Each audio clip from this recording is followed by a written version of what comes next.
Welcome दोस्तों आज हम वीडियो के माध्यम से देखेंगे कि टरबाइन के जो एग्जॉस्ट का जो वैक्यूम होता है ना, इससे टरबाइन के परफॉर्मेंस में क्या फर्क पड़ता है।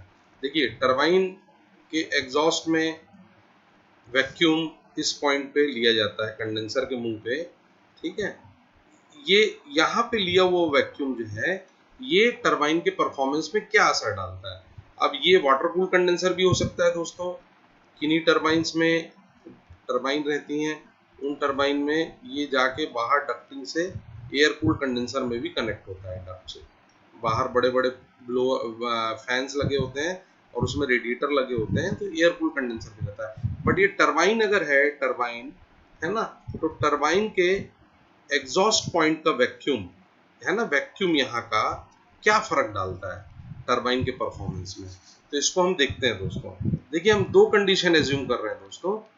एक टरबाइन है, ठीक है, ये टरबाइन है, इसका पावर जो भी जनरेट हो रहा है वो हो रहा है, ठीक है। टरबाइन 1, इसके एग्जॉस्ट में वैक्यूम है दोस्तों 0.2792, ठीक है। दिस इज इन बार ना। ये बार जो है, मतलब ये आपके जो गेज में डिस्प्ले करेगा, वो गेज में डिस्प्ले करेगा 0.76 kg/cm², ठीक है। ये मैंने एब्सोल्यूट में कन्वर्ट कर दिया। This bar is in absolute.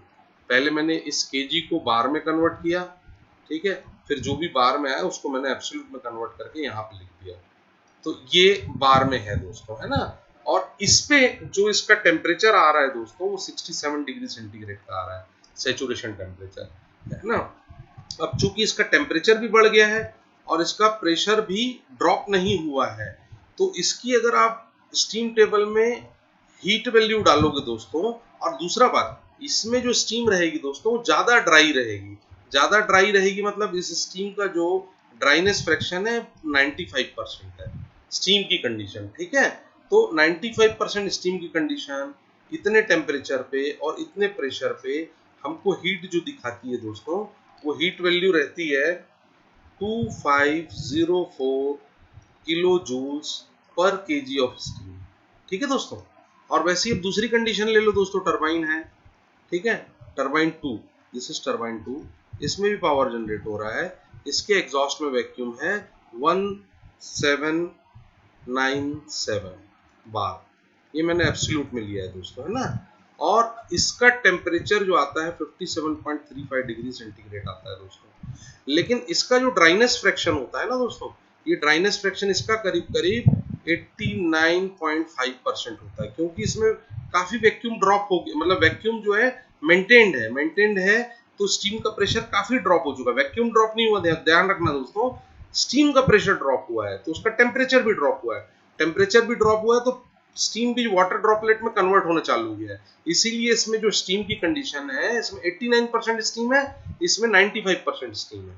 लेकिन इसकी हीट वैल्यू, क्योंकि ज्यादा हीट एब्जॉर्ब हो गई है, तो इसकी हीट वैल्यू करीब करीब 2350 किलो जूल्स है दोस्तों, किलो जूल्स पर के, ठीक है दोस्तों। यहाँ तक का वीडियो समझ में आ गया। इसका मैंने, आप अपने स्टीम टेबल से देखेंगे तो इस स्टीम की स्टीम वैल्यू इतनी आ रही है, इस एग्जॉस्ट स्टीम की स्टीम वैल्यू इतनी आ रही है दोस्तों, है ना। अब डेल्टा ऑफ एग्जॉस्ट स्टीम कितनी है? डेल्टा ऑफ एग्जॉस्ट स्टीम है दोस्तों, ये दोनों का डेल्टा, इसका और इसका डेल्टा, ठीक है।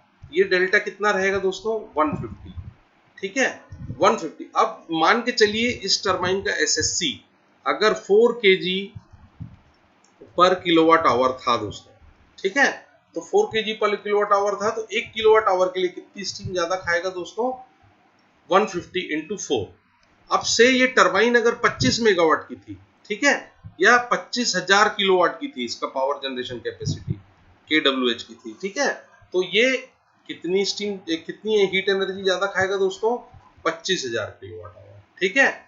हाँ, ठीक है, टरबाइन की एफिशिएंसी को भी अपन इसमें मल्टीप्लाई कर देते हैं कि टरबाइन की एफिशिएंसी 0.95 होनी चाहिए, ठीक है दोस्तों। तो ये इतना दोनों की हीट का डेल्टा था। 4 kg स्टीम हम 1 किलोवाट आवर बनाने के लिए खाते थे, और हमारी टरबाइन की टोटल किलोवाट आवर बनाने की कैपेसिटी इतनी थी, तो इतनी हीट हमको डेल्टा जो एग्जॉस्ट में है, वो इतनी हमारी कंडेंसर से एटमॉस्फेयर में वेस्ट हो रही है दोस्तों, है ना। तो अब आप जब इससे निकालोगे से प्लांट का आपका हीट रेट, अच्छा ये किस में आ रहा है, ये सब आ रहा है दोस्तों किलो जूल्स में, है ना। इस पूरे को आप 4.18 से डिवाइड कर देंगे तो ये जो आंसर आ जाएगा दोस्तों ये किलो कैल्स में आ जाएगा, ठीक है।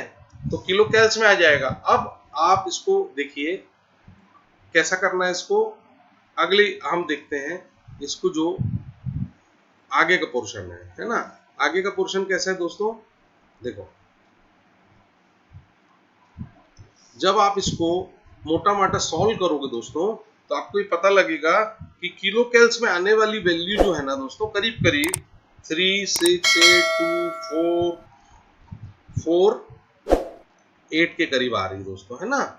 ये आ गई किलो कैल्स, इतनी हीट हमारी एटमॉस्फेयर में जाके वेस्ट हो जा रही है इसके डेल्टा की। अगर हमारे स्टेशन का हीट रेट 3200 किलो कैल्स पर किलोवाट आवर है तो इससे हम कितनी पावर और जनरेट कर सकते हैं दोस्तों, इसको 3200 से डिवाइड कर दोगे तो ये करीब करीब 1.1 मेगावाट के आसपास आएगा दोस्तों। So this is the difference, this is the difference. इसके और इसके बीच का जो डेल्टा था 150 का था, 4 केजी स्टीम हमको एक्स्ट्रा लग रही थी, टोटल किलोवाट आवर हम इतने बना रहे थे, टरबाइन की एफिशिएंसी ये ले लिए, इसको मल्टीप्लाई करके हमने किलो कैल्स निकाल लिया और इसको हमने प्लांट की हीट रेट से डिवाइड कर दिया, तो हम करीब करीब 1.1 मेगावाट एक्स्ट्रा पावर बना सकते हैं, है ना। Extra power bye improving exhaust vacuum, exhaust vacuum को इंप्रूव करने से।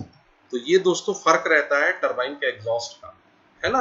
तो आप लोगों को अगर वीडियो पसंद आया दोस्तों तो लाइक कीजिए, सब्सक्राइब कीजिए, शेयर कीजिए। Thank you.